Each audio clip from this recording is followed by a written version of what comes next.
देखो Coulomb's law क्या होता है, कूलम्ब्स लॉ को डिनोट किया जाता है सी से, ठीक है। ये होता है चार्ज, ये भी चार्ज होता है, पॉइंट चार्ज भी बोला जाता है, और पॉजिटिव चार्ज को बोला जाता है स्टैटिक चार्ज, ठीक है। F is directly proportional to Q1 Q2, ठीक है। F is directly proportional to 1/r², ठीक है। देखो इसको E नॉट बोलते हैं। E नॉट की वैल्यू क्या होती है,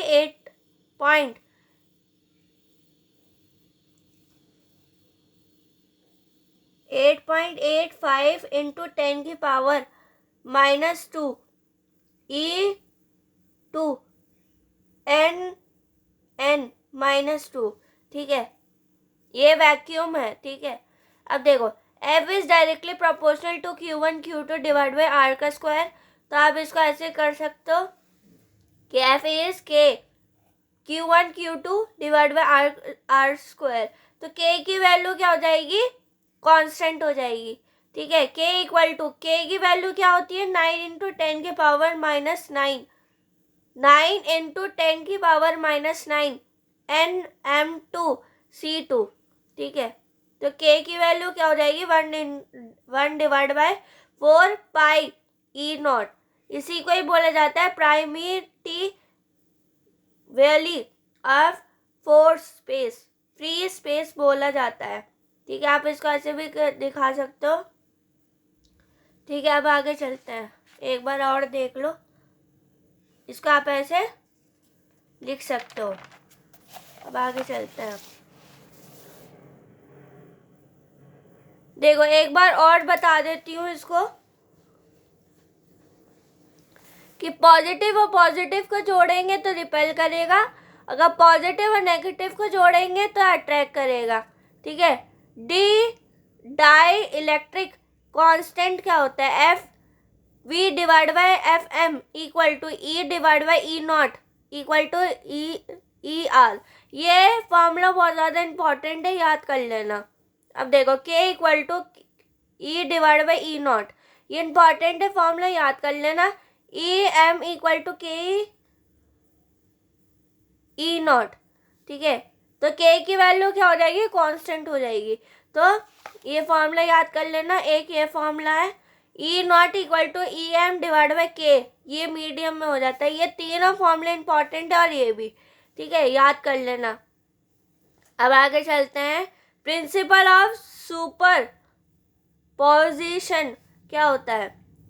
अब देखो जैसे मैं कहूं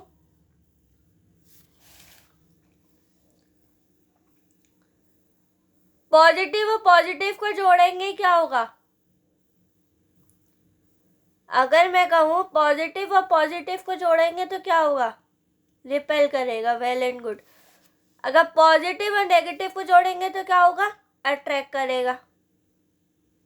अगर मैं पॉजिटिव और पॉजिटिव को जोड़ दूंगी तो F1 आ जाएगा, अगर पॉजिटिव और नेगेटिव को जोड़ूंगी तो क्या आएगा, R आ जाएगा, ठीक है। ये हो जाएगा इसका प्रिंसिपल ऑफ सुपरपोजिशन, ठीक है।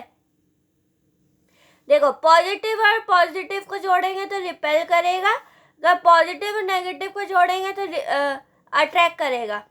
तो FR equal to F1 plus F2, ये फॉर्मूला बहुत ज़्यादा इंपॉर्टेंट है, याद कर लेना।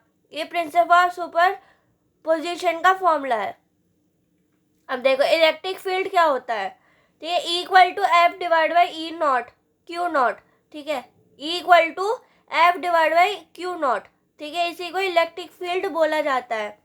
यूनिट इसका क्या हो जाएगा, NC इक्वल टू NC-1, इसको वेक्टर क्वांटिटी बोला जाता है।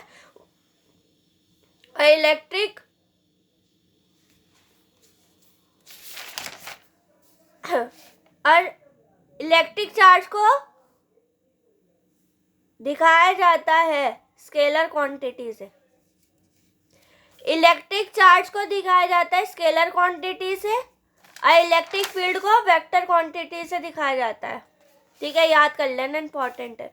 Electric field and due to the point charge क्या होगा, equal to Q divide by R², ये फॉर्मूला इंपॉर्टेंट है, याद कर लेना। F equal to K Q Q not divide by R square, इसी को ही बोला जाता है कूलम फोर्स, ठीक है। Q equal to F divide by Q not equal to K Q Q O divide by R square into Q not, ठीक है।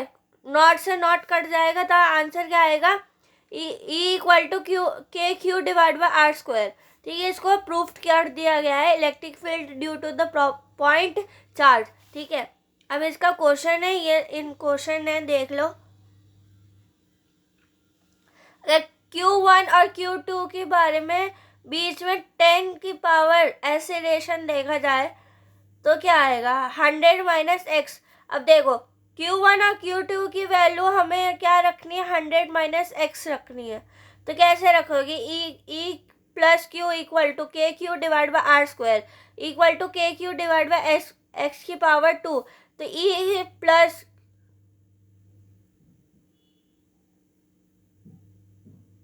9q divide by K 9q divide bye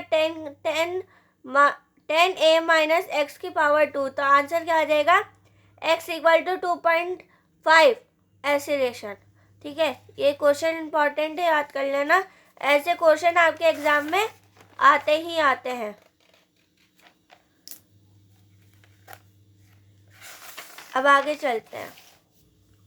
अब देखो इलेक्ट्रिक फील्ड क्या होता है।